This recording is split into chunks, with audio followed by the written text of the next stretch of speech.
Bonjour, aujourd'hui nous allons parler de l'Internet des bio-nano-choses. On connaît déjà l'Internet des choses ou l'Internet des objets, où toute chose sera pucée et connectée, et dont toutes ces données, big data, sera transmis par Internet. D'ailleurs, un cas d'école de l'Internet des choses est l'entreprise Tesla. Afin d'étendre encore plus l'Internet des choses, on parle maintenant d'Internet des nano-choses. Donc qui se passe avec des appareils au niveau l'échelle nano pour un réseautage et un internet nano. Mais ces appareils qui doivent fonctionner dans l'environnement ou dans le corps humain posent un problème bien sûr, de par leur nature artificielle et de par leur nature électromagnétique, ce qui influe tout système biologique. Cela nous emmène donc vers le domaine de la recherche de l'internet des bio-nano-choses qui peuvent imiter le fonctionnement des cellules biologiques. Ils font la promesse de plein d'applications dans le domaine biomédical en utilisant les outils de la biologie synthétique, mais aussi des nanotechnologies. Donc qu'est-ce que l'IUBNT ? C'est des appareils numériques intégrés à la biologie. Des appareils et un ordinateur qui transmettent des données du domaine biologique vers le domaine numérique et qui a aussi une interface électrique avec Internet. Ces appareils mesurent seulement quelques nanomètres afin de les rendre soi-disant non invasives et qu'elles soient aussi cachées. Donc sur la droite, on voit un réseau typique IUBNT ou en français IDBNC. Donc on voit le schéma à droite. Donc dans les prochains graphes, on va voir un peu mieux l'architecture de ces réseaux. Donc on part sur les équivalences entre le métabolisme du corps et des circuits électriques. Les processus biologiques et biochimiques du corps, à l'intérieur d'une cellule par exemple, sont similaires au fonctionnement électrique d'un semi-conducteur. Donc, dans la cellule, les mitochondries génèrent de l'ATP pour l'énergie. Donc c'est la centrale d'énergie de la cellule. Ça correspond à une batterie dans un circuit électrique. Le cytoplasme contient des molécules qui sont synthétisées par l'instruction de l'ADN. Donc ça, c'est similaire à une mémoire vive. Les molécules sont comme des unités de processeur, une concentration de données, et donc qui génèrent des protéines, entre autres. Les ribosomes sont des unités de contrôle qui codent les protéines, comme un programme ou une programmation. Un logiciel qui suit un programme et remplit des conditions. Donc les voies signalétiques sont comme des transceivers, donc des émetteurs-récepteurs qui facilitent la communication. Et les récepteurs de la cellule sont comparés à des capteurs qui identifient les molécules externes et internes et les laissent passer ou pas, donc des stimuli. Par exemple, le flagelle ou le cilia va répondre à ce genre de stimuli. Donc voilà, on voit la comparaison des deux. C'est de la biomimicrie ou du biomimétisme sur un système biologique avec des fonctionnalités similaires. Donc on sait que les circuits biologiques, c'est les gènes qui codent pour les protéines et qui régulent les séquences. Donc la science jusque-là a réussi à créer des outils de contrôle avec succès en utilisant des circuits biologiques. Alors entre parenthèses, ce modèle de la cellule est faux. Donc voyons maintenant l'architecture du réseau IOBNT ou dit IDBNC en français. Donc l'environnement biologique qu'on voit sur le schéma, un humain, est intégré de plein de nanonœuds placés dans des endroits stratégiques. Et de ces nanonœuds, l'information doit circuler, être envoyée, émise, ou circuler en tout cas. Ces nanonœuds sont les plus petites nanomachines qui ne peuvent transmettre que sur de courtes distances dû leur taille. Et ils sont aussi dotés d'une petite capacité de calcul. Donc ces nanonœuds sont contrôlés par des nanorouteurs qui envoient de simples commandes de contrôle comme allumer, éteint ou mise en veille. Donc les nanorouteurs sont plus gros et ont une plus forte puissance de calcul. Donc maintenant on a des nano-unités dans un système biologique. Ils nous font donc une interface pour communiquer et accéder à l'internet des choses. C'est pour ça qu'on a besoin d'une interface nano-micro qui transmet les informations des nanorouteurs à l'échelle micro et vice versa. Ensuite on a besoin que tout le système soit contrôlé à distance. Donc c'est le point d'accès, le portail numérique, le téléphone ici. Avec des nanoliens et des microliens. Donc dans le cas où on a besoin de scanner l'intérieur du corps, l'interface nano-micro communique avec la gateway, le portail, qui serait ici un portable avancé et adapté pour cela, et donc envoyé vers Internet et vers le médical, afin de calculer quel médicament pourrait être délivré. Cela pourrait aussi aider à réparer la communication avec les organes internes, et donc réguler les glandes endocrines et le système nerveux. C'est des assurances qui vont se mettre à jour. Maintenant, on passe à la communication moléculaire. Donc c'est la transmission ou la réception d'informations encodées sous forme de molécules. Alors on a du mal à voir sur leur schéma là, mais c'est très similaire à tous les modèles de communication numérique. Donc la synthèse entraîne la génération de molécules Ensuite, on a l'encodage ou la modulation de molécules basées sur leurs caractéristiques moléculaires, enfin chimiques. Ces molécules sont donc transférées depuis la source vers le récepteur ou sa destination. Donc, suivant la communication entre l'émetteur et le récepteur, elles peuvent être classées comme suit. Intracrine à l'intérieur de la même cellule. Un bon exemple de cela serait une molécule qui vient structurer l'exosquelette, qui supporte les microtubules, les microtubes, qui transportent les vésicules. On transporte ces molécules du nucléon, du noyau, vers la membrane cellulaire et vice versa. Donc le deuxième type est la communication juxtacrine, par exemple deux cellules qui sont en contact. Ici on voit le canal, la pompe à calcium, voilà c'est un exemple. Ici les ions calcium naviguent la distance de l'équivalence de deux membranes cellulaires. Et ça c'est un moyen de communication considéré comme très court, de l'ordre de 10 à 100 nanomètres. Troisième c'est la communication paracrine, donc la communication locale mais pas en contact. Comme par exemple une bactérie qui porte de l'ADN, comme un plasmide, et qui nage vers sa destination, l'autre cellule, et qui suit certaines voies chimiques. C'est le processus de la chimiotaxie, on va voir les liens. Donc ça, c'est la communication moyenne. La dernière catégorie, c'est l'endocrine, classée comme longue portée, de l'ordre de quelques mètres. Un exemple de cela est le sang se propageant par le cœur et communiquant à tous les organes distants pour stimuler la croissance cellulaire et des choses comme la reproduction. Le transport sans fil de molécules est appelé diffusion moléculaire, transport moléculaire au travers d'un fluide qui sert de médium, d'intermédiaire. Comme je l'ai dit plus tôt, un transport de molécules, ces molécules dépendent de trois choses, la fréquence, le temps et l'amplitude. La fréquence contrôle la densité ou la vitesse des molécules émises, le temps donc contrôle le temps d'émission de molécules, et l'amplitude le nombre de molécules émises. Donc on va avoir des modèles de canaux pour communication moléculaire, et l'amplitude et la nature de ces canaux.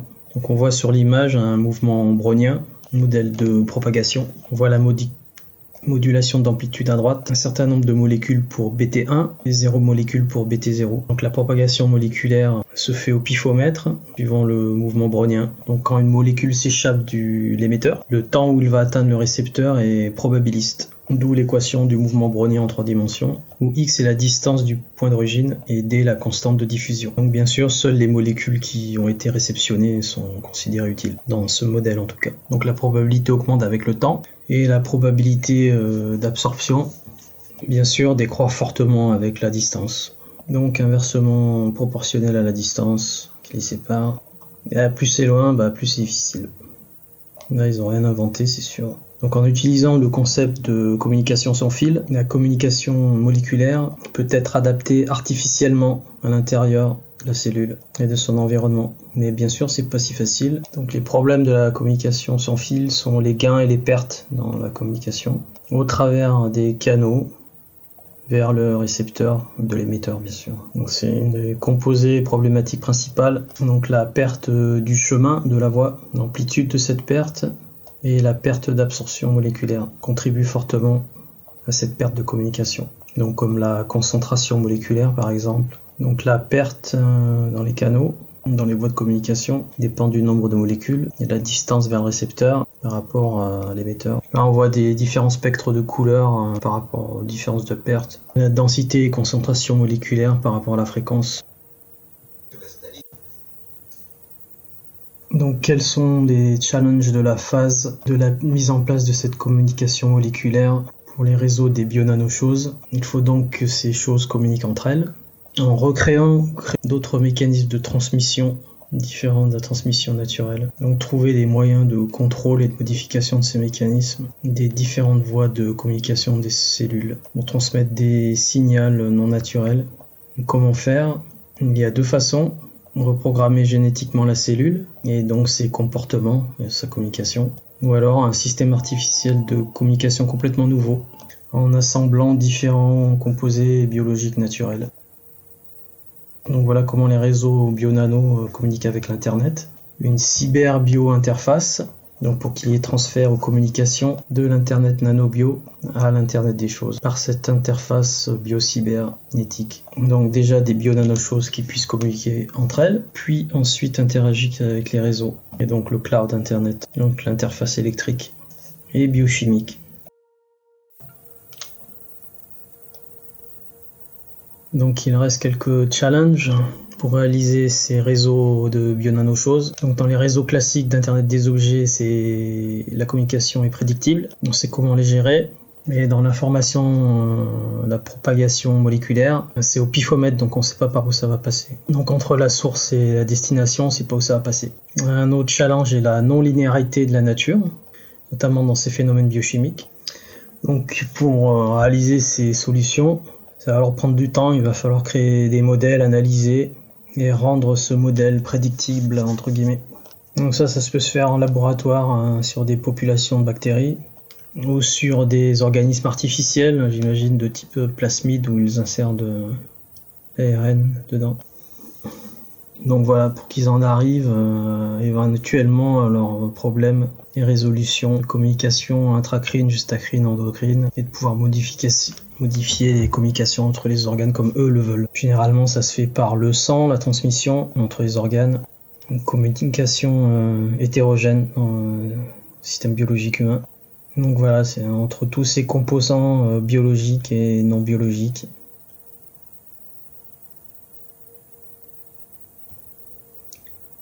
Donc ce type de communication dans le corps se fait généralement sous la sécrétion d'hormones. Donc eux, dans leur circuit biologique fictif, il va falloir qu'ils trouvent les alternatives pour faire un biomimétisme. Donc ici on a une cellule artificielle à laquelle on transmet l'information. Et ainsi dans la cellule, elles peuvent être traduites en hormones synthétiques. D'autres messagers chimiques ou synthétiques peuvent générer donc la production de différentes protéines. Entre guillemets, ça nous rappelle l'ARNM. Donc ensuite, ces hormones, ces produits peuvent être recrachés dans le sang. Donc l'autre problème, challenge, c'est l'interface bio-cybernétique. Traduire l'information des réseaux bio-nano vers le domaine cybernétique Internet. D'autres termes, toujours pareil, transformer l'analogique en numérique. Donc ça, ils vont utiliser différentes électromagnétiques pour la communication et différents circuits électriques. Faut-il encore interpréter correctement les informations des molécules et le traduire sur la bonne forme électromagnétique. Une façon de contourner cela, c'est l'usage de capteurs chimiques et biologiques qui ont des propriétés électriques et électromagnétiques. Donc ces propriétés électromagnétiques peuvent être altérées chimiquement. Donc les problèmes étant la forte latence, donc le retard, la faible sélectivité, le manque de réponse standard et la biocompatibilité. Donc c'est mal barré pour eux. Donc un autre challenge encore, c'est cette biocompatibilité sans altération des paramètres biologiques. Ça peut être fait en encapsulant des bio-nano capteurs dans la cellule et des unités de nanocommunication électromagnétique dans ces cellules artificielles ou OGM, on ne sait pas trop ce que c'est. Donc une va interfacer au niveau chimique électrique et l'autre va être communiquée comme un Wi-Fi en dehors de la cellule. Donc de grosses contraintes. L'énergie pour cette transmission Wi-Fi au travers de la cellule membranaire et capter une énergie dans la cellule pour réaliser ces transmissions. Alors là, ils nous montrent l'exemple qu'ils veulent entre une puce greffée et un téléphone. Mais c'est pas tout à fait ce qu'ils ont besoin. Donc ils parlent de tatou électronique basé sur les radiofréquences comme le RFID. Là, on peut facilement faire de la reconnaissance biométrique avec. Donc ce type d'interface est bien là déjà. Au niveau cellulaire, ils en sont encore loin. Donc dernier challenge pour le Internet des bio-nano-choses. Ils vont nous parler des hackers et du cyberterrorisme, comme pour nous faire croire que c'est pas eux en fait. Donc bien sûr, comme tout système, ça peut être hacké pour faire raquer ou matraquer. Donc ça pourrait être utilisé pour entraîner de nouvelles maladies. Ensuite, localisation et traçage. Sur, ils nous vendent le fait de pouvoir prévenir les maladies et les agents toxiques. Et finalement, le 3, c'est du big data. Et ça va te demander encore un plus énorme gestion de données, d'énergie verte. Donc en conclusion, un nouveau paradigme révolutionnaire, la sécurité de l'État, la protection de l'environnement, la reprogrammation, formulation des cellules biologiques, tout bien sûr en prétendant être éthique, bien sûr. Les différents problèmes de performance, ditance, latence, capacité, etc. Ici, ils peuvent régler le problème du bioterrorisme. Et aussi des communications régulières moléculaires. Le résultat pourrait être extraordinaire. Voilà, traduction Jacques Fruit.